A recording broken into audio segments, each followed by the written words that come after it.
Welcome to Real Business Talk. I'm Robert Crawford. I'm here today. We're going to be talking about specialized loans on this episode. And I'm here with Neil Patel. He's a certified CPA, but a mortgage officer with Insignia Mortgage based here in Beverly Hills, California. I brought him on today because Insignia really deals with specialized loans. They do regular loans as well, but really focused on one, high-end loans, and two, commercial loans. So I wanted to bring him on to talk about the loan process and how it differs a bit for these specialized loans, such as large jumbo loans and multifamily properties. So Neil, thanks for coming on board. Thank you so much, Robert, for having me this morning. Yeah, absolutely. So tell us a little bit about your background and how you kind of got into the mortgage industry. My background is I'm a CPA by trade. I did a little bit of auditing and tax work and business management for high net worth individuals. I used to do tax returns for self-employed borrowers, people with real estate schedules, very complex financials. I had a client who was probably one of the bigger mortgage brokers, one of the founders of Insignia Mortgage. He asked me to come aboard and work with him and his team here. It's a small team. It's only 5 of us here. We work on loans for foreign nationals, self-employed borrowers, guys with heavy real estate schedules who big banks won't spend the time to understand their financials. We have some key relationships with smaller banks here in the Los Angeles area, Orange County area, who will spend the time and look at people's net worth and understand how they're earning their income. As you know, based in Los Angeles, a lot of people are actors, entertainers, in different industries, the tech industry in Santa Monica, Venice. They have very complex financials. They get paid in unique ways. And most self-employed borrowers try to minimize their taxable income. When in reality, a guy could be making $100,000 a year, but writing off everything and showing no income. They have a lot of assets saved from years of working as a W-2 employee that I can help use to qualify them for purchases. My typical client is someone that's been turned down by a big bank, or a big bank just won't spend the time looking at them, at their financials. I've had clients. Go ahead. Interesting. So a lot of big banks, at least traditionally, they generally would look at 2 years of documents, right? 2 years of W-2s Correct. or 1099s. So you're saying if an individual, let's say, for example, has 3 years ago got a big cash windfall and then the last year just kind of almost went on vacation for the full year, but yet still wants to buy a property, that's where someone like you would come in and kind of look at the overall situation and find a solution for them? Correct. A lot of developers I work with in town here have multiple assets they're building and selling, but they're not showing the income because they're 1031ing each property from one to the next. A lot of the time they go to banks to buy an investment property, and they get turned down when they're very wealthy on paper and they're confused. I have some lenders that look at their schedule of real estate and their true net worth to get an understanding of how these people would pay for the bills if the market were to turn or if they weren't able to rent the house. We use things like equity. I use things like such as retirement accounts, balance sheets where people have tens of millions of dollars saved up in their accounts to help qualify them for loans. The bank doesn't touch any of it. They just verify the assets that the client holds. Great. So you mentioned 1031. I think people probably don't realize what that is. 1031 is basically a 1031 exchange is the code for if you were to sell a property to avoid the capital gains tax that you would pay on that property, then you can actually funnel the proceeds into a secondary property or a new investment property and avoid those capital gains or defer them basically. Correct. So that's pretty common with especially real estate investors who are investing in a property. After a few years, they sell that property for a profit in order to avoid, paying some hefty fees or taxes on that profit. They'll just put it into a new property or multiple properties. So we see that a lot in Los Angeles. I know you mentioned that you deal with a lot of real estate investors, but also high net worth individuals. How do those differ from the traditional individual? A lot of high net worth individuals have things such as trust. They've inherited money. They may have real estate schedules that are hundreds of apartment homes, just depending on the client. I've had clients with huge schedules of real estate where big banks have turned them down. The client is very wealthy on paper. They have experienced properties with good cash flow for rental income. But the banks are afraid that if one of the properties doesn't rent, they're not going to be able to pay their mortgage. When in reality, they could sell the property and get a big capital gain and be able to pay the loan down. Some of these clients that I work with are developers.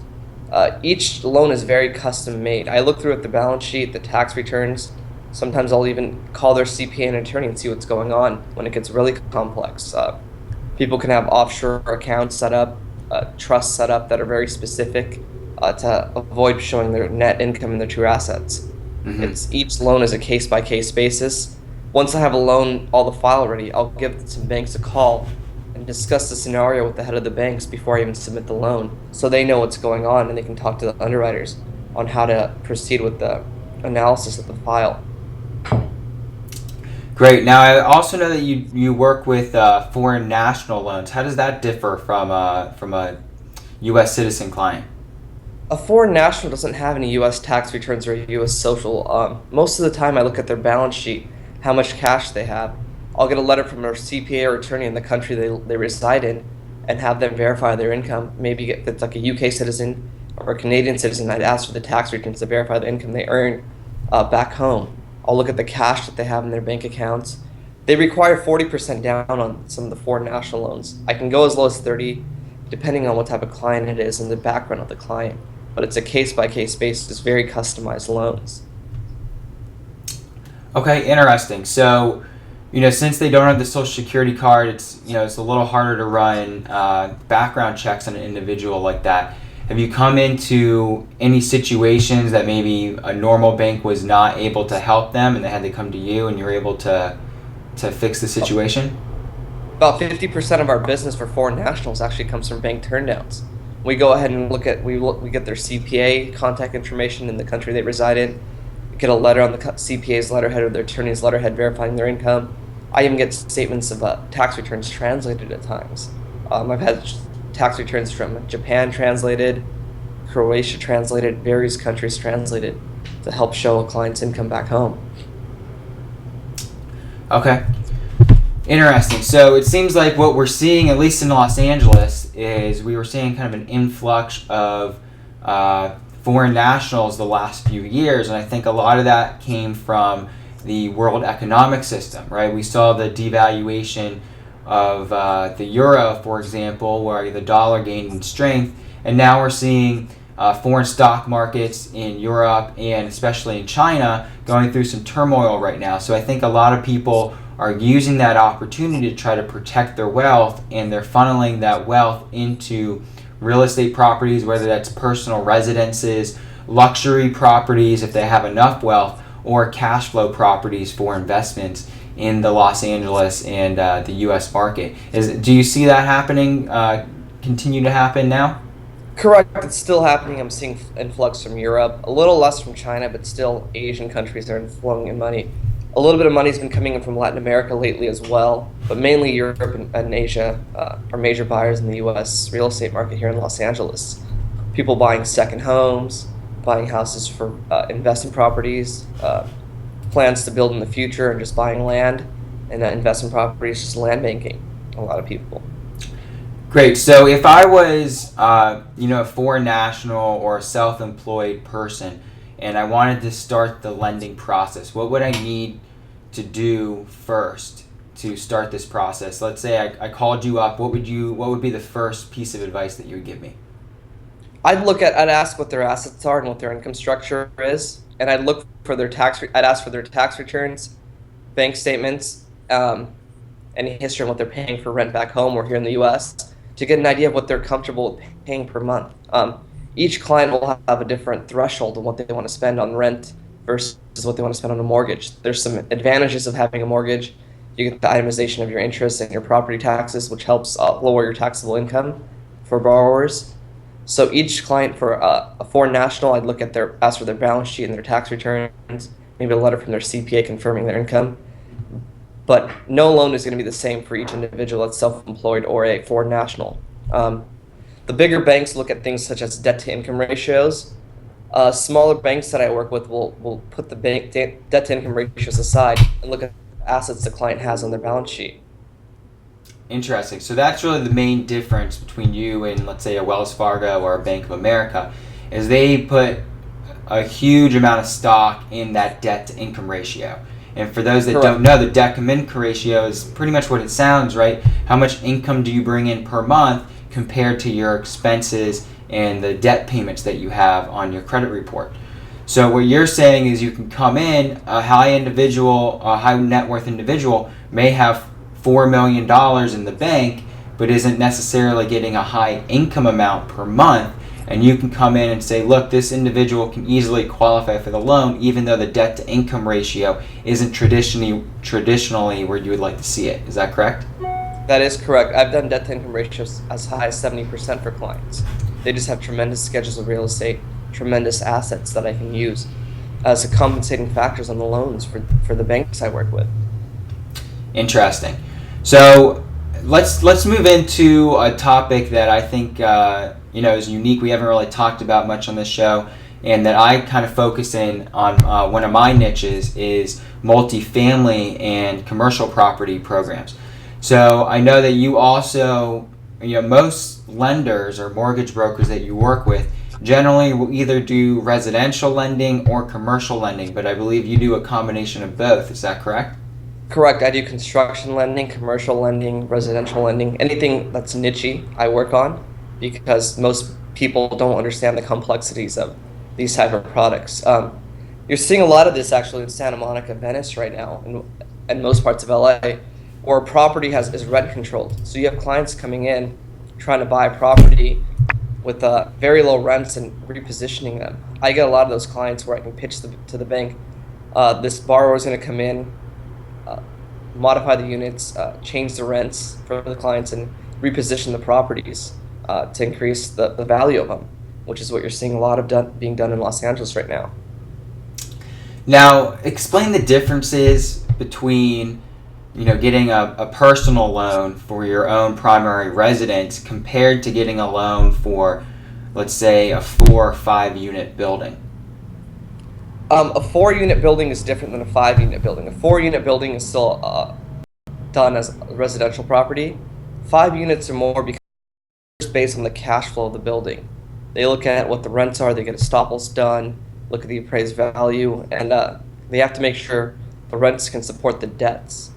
They have very strict guidelines on some of these debts that the building can support. But if you go to some smaller banks, they're willing to understand that you're going to reposition the property, look at the new market rents you're going to be able to generate, and make some common sense decisions.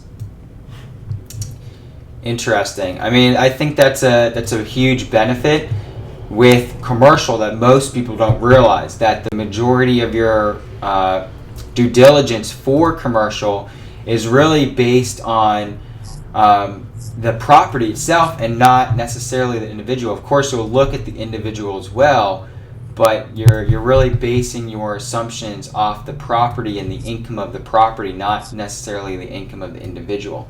Would you say that's the major difference between the two? Correct. The major difference is the income of the property versus what the client holds in assets and things on their balance sheet. Commercial properties are very tough to do loans on. Some appraisals cost a minimum of $5,000 and up. They ask for phase 1, phase 2 reports for soil conditions, depending on where the property is and the history of the property. So, I talk about this because I really feel that real estate's a great investment from your personal home, but even more so from a cash flow property. And the benefits that Neil's now pointing out is really kind of twofold. First, you can leverage the property. Basically, they will count the leases associated with that property towards the overall debt to income ratio for the property itself compared to yourself as the individual.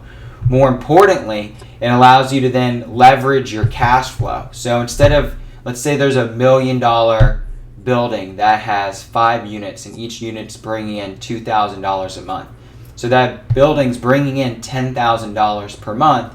And if you were to finance that building, generally, if you at least do your numbers correctly and you're looking for a building that probably has a 5% cap rate or above, you're generally going to be able to profit each month from that building, even after you're paying for your mortgages, taxes, and all the other expenses involved with that property. So that's really the huge benefit, is you're able to pay back that debt by having the tenants actually pay it instead of you coming out of pocket with your own money, like your own personal home. So I think a lot, Rich Dad, Poor Dad talks about this a lot, where I know he says in his books that I kind of recommend to most people to go buy it right now, read it. It's, $10. It's well worth it. He's really saying that your personal home, because you most likely have a mortgage on it, is technically a liability, because you need to make that mortgage payment each month, compared to a cash flow property where the tenants are generally making that mortgage payment. Now, another big difference compared to residential properties and commercial properties is a lot of commercial loans are ARMs or interest-only loans. Do you want to talk about the different structures and loan types that you guys have available? Correct. I do a lot of ARMs for the jumbo high net worth loans I work on. High net worth individuals normally live in a house for 5 to 7 years. Most people move, and they have big difference between a 30-year fixed rate and a 5 or 7-year ARM. Sometimes you're seeing yield spreads as much as 1%, depending on what bank you're going with and the client that you're looking at. Commercial properties are done on a 5-year fixed, mainly amortized over 25 years, versus a residential property is done on a 5 or 7-year or 10-year ARM, amortized over 30 years, so the payments are a little bit smaller. If you're looking at a fourplex, you are going to be on a 30-year 30-year amortization with a 5 or 7-year ARM. A commercial property is generally a 5-year ARM, amortized over 25 years. Depending on what you're looking to do and how much money you're putting down, some banks will go interest only for the loan for commercial or residential properties.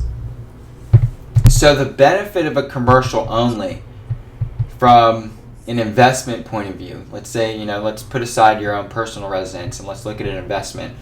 The benefit of an interest-only loan is the lower monthly payments. Although the negative would be it's the amortization rate, right? You're not actually paying off the balance of the debt, you're just really paying the interest on that debt. So really the benefit of taking a loan like that would be to increase your monthly cash flow. So basically increase the amount of passive income that you're bringing in from that investment property each month. Correct. A lot of retirees actually own apartment buildings with interest-only loans, so they can generate some cash flow for themselves per month. They've got an asset with a good loan-to-value, where if the market were to turn, they can still sell it for a profit. They're taking advantage of the income coming in, depreciating the properties to lower their taxable income. Right, which is a great strategy. I mean, I think maximizing your monthly passive income is huge, because that directly allows you to either take a bigger residence in your own personal residence, or use that money and reinvest it in however way you feel possible. The only downside to an interest-only loan like that would be if after you purchased it, let's say the market took a downward turn and the property loses value. So now the problem with not being able to pay the interest-only loan, not paying off the principal balance, would be, let's say a few years from now, the property for some reason is worth less than the original purchase price. You could run into some issues there. But generally, you would need to put at least 25% down in that property, so you would have 25% equity from the original purchase price or the original appraised value. Is there anything else that I may have missed on that point? No, you're pretty much correct. And some people put down more money and they generate more cash. Commercial return, they have a lot of equity to play with. I think we lost you for a second there on your Skype. It froze up on us. I think it's back? Yeah, I think it's back now. Yeah. So a lot of clients, as I was saying, put down about 50% or so on commercial properties. So from the beginning, they have equity built in and they're cash flowing. So they're not afraid of the market turning sideways. They have some equity to play with then. So it depends on what the client's risk tolerance is also. Great. Now, I know you mentioned a few times already amortization. For someone that's new to the mortgage world, they haven't really done much for their own person. Explain what amortization is and how that really affects the long-term mortgage process and paying off that loan. Amortization is the life of the loan. 25 years means your loan is amortized over 25 years. If your payment were to stay the same for 25 years, you would pay the loan off in 25 years. Generally, on a commercial property, the 25-year amortization, where your loan is fixed for a set amount of time and goes forward for another 20 years at a different rate. For commercial properties, residential properties, most people are buying homes using a 30-year fixed mortgage or a 5 or 7 year ARM fixed for 5 or 7 years, amortized over 30 years. The life of the loan is 30 years, but you got a fixed period for 5 or 7 years with an ARM purchase versus the 30-year fixed, which is 30 years, the same payment, same interest rate. The only thing that really varies is going to be your property taxes and insurance year over year. Now, the only difference in the amortization rate is in your monthly payment, the difference between the amount of interest you're paying and the amount of principal that's being paid with your monthly payment. And over time, that number will fluctuate. So at the beginning, generally you're paying a higher amount of interest compared to your principal, even though it may be the same payment amount, compared to 5, 10, 15, 20 years down the line with that mortgage. More of that monthly payment will go towards the principal and less towards the interest towards the end of the loan. So Neil, a unique thing about what you do, though, is besides having a suite of specialized products that the major banks usually don't offer, is that you're actually a certified CPA. So you really understand lots of the tax benefits of owning real estate, and that's one of the reasons I wanted to get you on today.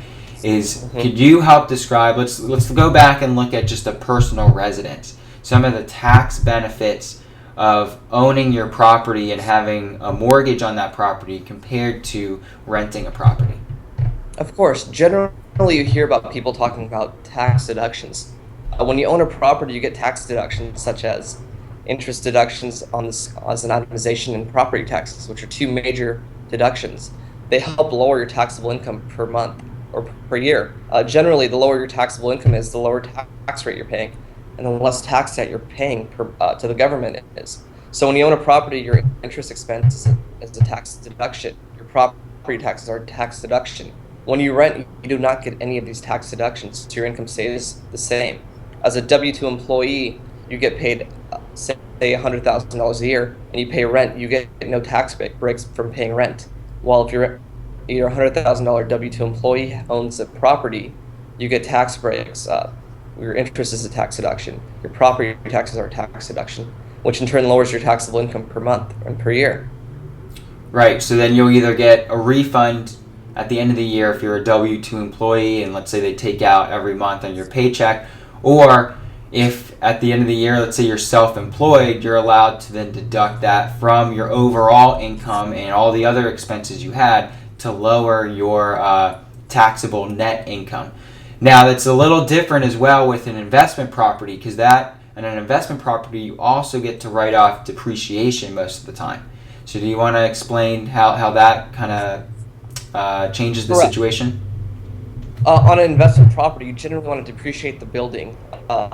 Depending on if it's a commercial or residential building, you're 27.5 or 39.5 years on the tax returns, because the government says this building is only usable for 27.5 years or 39.5 years. So if a client is depreciating a property, they're really writing off the building's use of the building for the tenants that they have in the property. Some buildings will have a lot of depreciation because the land is so small, and some buildings will have a lot less depreciation because they have a bigger land value versus the property building value. So the depreciation can really, affect it. If you're taking the overall value of that property and you divide that by 27 and a half years? Correct. Then that's pretty much the amount you get to depreciate per year. And that could be a huge amount when you look at it. I mean, that could be something that, let's say you're making a positive monthly cash flow income, you would have to pay taxes on that income, and the depreciation could be so much that you actually show a negative on your balance sheet, on the income statement at the end of the year, and you actually would end up paying no taxes. You're losing money on paper, but you're really making money. So a lot of these guys with apartment buildings and multiple investment properties are actually showing losses on their tax return, but they're cash flow positive, which for like a retired person would be a great benefit because they're paying less tax on the property and income tax, and they have more disposable income to buy things like food and groceries for themselves. Right, and I think as we see this wave of baby boomers start to retire, right? If you look at the demographic chart of really what's going on, at least in the United States, we're seeing that the baby boomer wave is almost as big, if not bigger, than the generations that are coming after it. So there's a lot of fear. There's always this debate on Social Security, for example, because the fear is there's not going to be enough people paying into Social Security to cover the Social Security payments to the people retiring. So there's a lot of fear about people's pensions and having enough money to retire. Are they going to have Social Security for the next 20 years?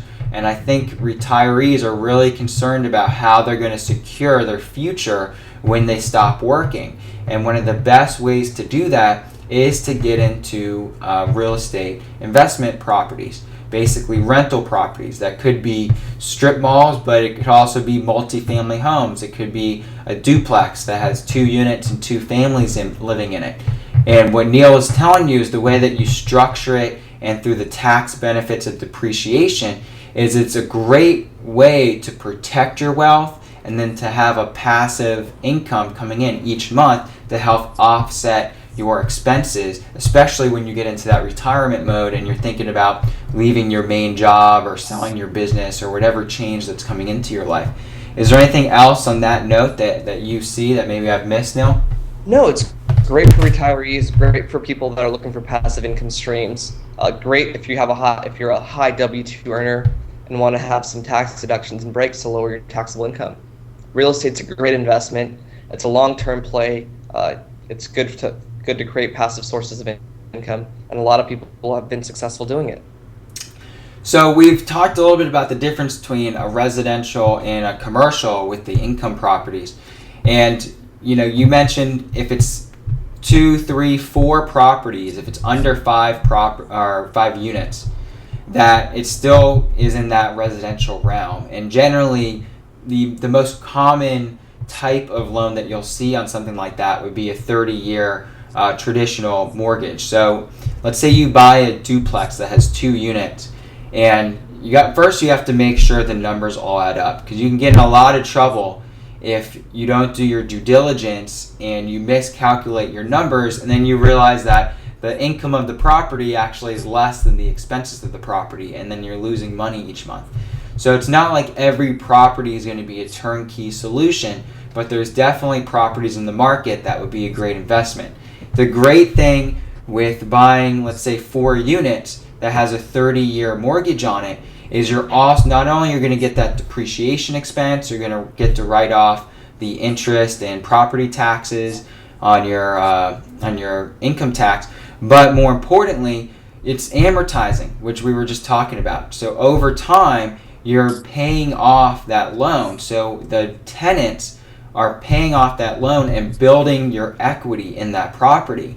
And then in the future, 5-10 years down the line, you'll have more equity in that property, and you could actually use that equity to purchase another investment. And I think that's a tactic a lot of professional investors use, is using that equity that's built up in their property to then purchase a second one. Do you want to explain how that's possible? Well, you pay down when you're renting properties out, you're eventually building equity in multiple properties. You generate some cash flow, you save that money up for a down payment on another property. A lot of guys that start out in real estate will buy one property, let it cash flow for 3-4 years, and they'll save up money for a purchase of another property, which in turn they can buy more passive income cash flow. And as they get older, they build these little portfolios of real estate which they use to retire on and have a big schedule of real estate that generates income from many different places. They have retirement income coming in from Social Security. They have retirement income coming in from their properties, many of which get paid off by the time they retire. And they also keep buying properties, so they're able to keep generating passive rental incomes. Yeah, I mean, to me, that's the strategy you want to go, and I recommend this to my clients. If you think that you're going to retire within the next few years, even if it's 5, 10 years, 15 years, you should be looking at a strategy like this because it's really secure, and you get to take your retirement into your own hands compared to the traditional route, which is have a mutual fund or a 401k and kind of cross your fingers that the market's not going to tank like it did in 2008 or other time periods. So to me, it's really a secure way to make sure that you're going to have that passive income that you're going to want to need, especially when you stop working.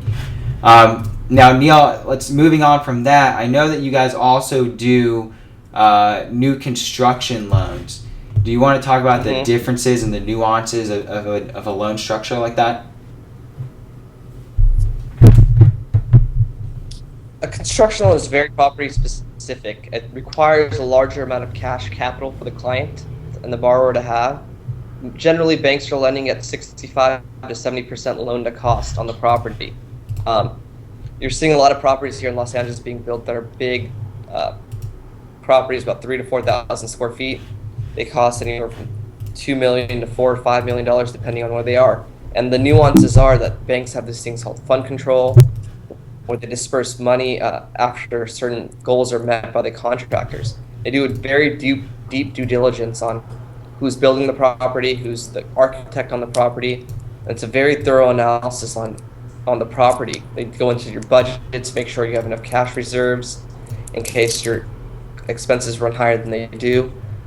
They review the plans in depth. They take a lot of time. They take about 60 days in underwriting, most construction projects. And those are pretty rare. It's hard to find a lender that has products for new construction loans because it's very risky on the bank, right? Most loans are secured by the property, and the appraisal is really saying what the market value of that property is. With a new construction, it's kind of hard to tell what the value of the property is, so it's really just the value of the land until that property is completed and is issued a certificate of occupancy. So that's why a lot of traditional lenders like Bank of America, they don't even really offer any options for new construction loans. And Neil, I would imagine most of your new construction loans like that are probably for apartment buildings and larger projects compared to personal residences. Is that kind of what you're saying? I'm doing some primary residences, spec properties, single family, a couple condos, smaller apartment buildings. It's a case-by-case basis. During the recession that we just had, a lot of banks stepped out of the construction market, and some are getting back in, and they're understanding how they work, loan-to-cost analysis, and deep due diligence on the borrower's balance sheet to be able to pay the debts if the markets do change. Interesting. Okay, so I think we've touched on the major products or types of products that are available. Is there anything else that I may have missed that maybe you commonly do? It's just a case-by-case basis. A lot of these big banks that I don't work with, but I have a couple brokerage lines into for clients as well. They'll do the simple loans, but they won't spend the time on the guys with complex financials. And generally, as you get wealthier and you get a schedule of real estate and some retirement funds and assets, you're going to find ways to not pay tax, and you have to do some deeper analysis to qualify for mortgages.